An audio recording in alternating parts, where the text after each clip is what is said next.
Welcome back. Togo's parliament has voted to reinstate the two-term limit for presidents, but the change does not apply to the current leader. President Faure Gnassingbé will be eligible to run in future elections in 2020 and 2025, meaning he could potentially remain in power until 2030. Opposition politicians wanted the new cap to apply to President Gnassingbé, but the ruling party proposal won out. The announcement was made shortly before midnight after 90 out of 91 lawmakers cast a secret ballot in favor of the revisions. The Gnassingbé family is the longest-running political dynasty in Africa. Faure Gnassingbé succeeded his father in 2005 after his more than 50 years of autocratic rule. The police in Ghana say they have arrested 81 people accused of supporting the declaration of an eastern region as an independent country. The sweeping arrest follows the detention of 8 of the group's reported leaders on Sunday as they prepared to declare the region as their own nation.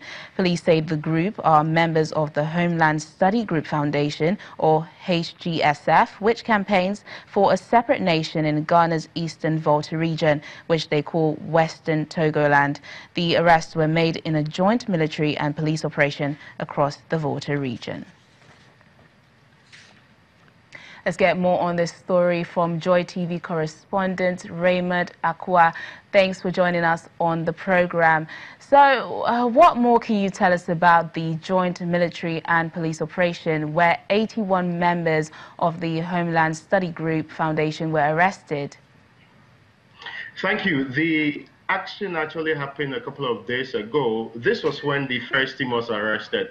Today, May 9th, 1956, that's when the election that made the union possible happened. So their intent was to make sure that today they do the declaration. So that it will mark, then they decided to be in union with Ghana, the then Gold Coast, and when they changed their minds and said that it was not properly unionized. So the police, whilst the 7 were being put before court, the others were also gathering to proceed with the act because their secretary had indicated in a telephone interview with the radio station here that by all means they were going to go ahead, whether they are arrest, whether they are intimidation. So what the police decided to do was airlift them from their country, the part of the country, the 7, and brought them to the capital for them to face prosecution.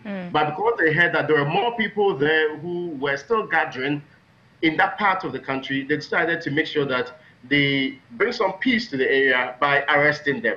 Now, first they rounded up 30, then they picked up 50 more who were not at the same place. I mean, there were some 2 different towns gathering people, asking more people to join them in some planned protest they wanted to do today if the press conference was not possible. So what we were expecting was that today, the people who are being put before court and charged with treason, of course, the entire charge is treason, felony, basically saying that they have no right as people within the state to go against the constitution of the state, to prefer a different constitution within the state and abandon state Ghana in this form. And that's what Section 180 of the Criminal and Other Offences Act states. So clearly, that's how we want to proceed with them.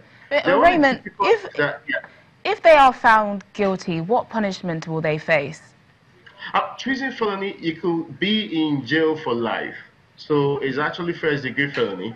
You actually are deemed to be just like somebody who picked up the gun and attempted to overthrow the government. In fact, their act is deemed mutinous by the current government. Let's not forget that 2 years ago, in 2017, a similar act took place. They were going to, on a similar day like this, make a declaration like this. But what happened finally was that we arrested them, we charged them with treason again, but took them to the wrong court. So we took them to a circuit court in the Volta region. The court said they had no jurisdiction to deal with a matter that borders treason felony.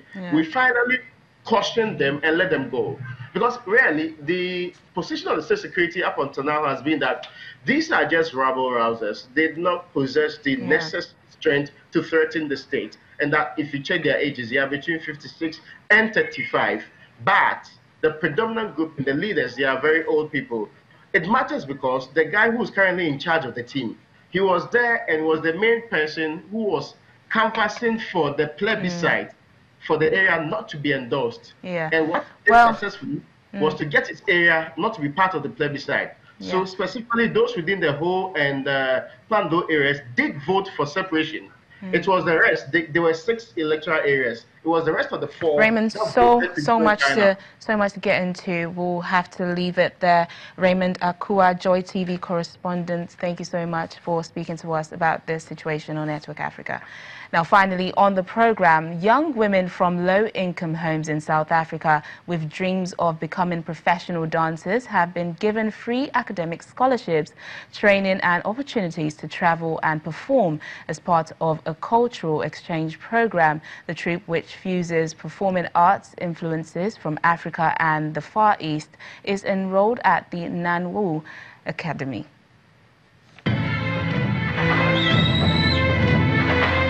Coach Maria Matalani and the other mentors of the all-girls troupe pushed their students hard, and it's paid off. The group made it to the finals of the SA's Got Talent 2 years ago and have performed at cultural events around South Africa and in Taiwan, China, Malaysia and the Philippines. The girls, who must apply to join, say they were quick to grab the opportunity to get an education and learn skills that could help them make a living. I've decided to sign up for Nanwu Performing Arts because I'm coming from a background whereby my family is not financially good. So this was my opportunity to come here, since all we have is stipend and free of charge of everything, education-wise. The Performing Arts Group is funded by the Nanhua Temple, Africa's largest Buddhist temple. The girls are also taught to speak Mandarin, the principles of Buddhism, and to adopt a strict vegetarian diet. It's an open school for all the girls who are interested in performing arts, and the reason to take girls is because we want to actually decrease the teenage pregnancy, or not for them to take drugs or doing some bad things because they don't have anything to do at home. Some might find this level of immersion in Chinese culture concerning, but one of the program's benefactors says there is no cause for alarm. Culture does not have boundaries, does not have colors, does not have places. It doesn't matter whether it's Chinese culture or maybe an African culture. This is like two people connecting to establish good friendships and relationships. It may not be that easy to ignore the economic disparities between the two global regions and how it affects their relationship, but the girls here were focused on their moves and the beat. And for now, that's what counts. Beautiful. Well, that's it on the program today. Thanks for watching. I'm Teniola Shaboali. Bye for now.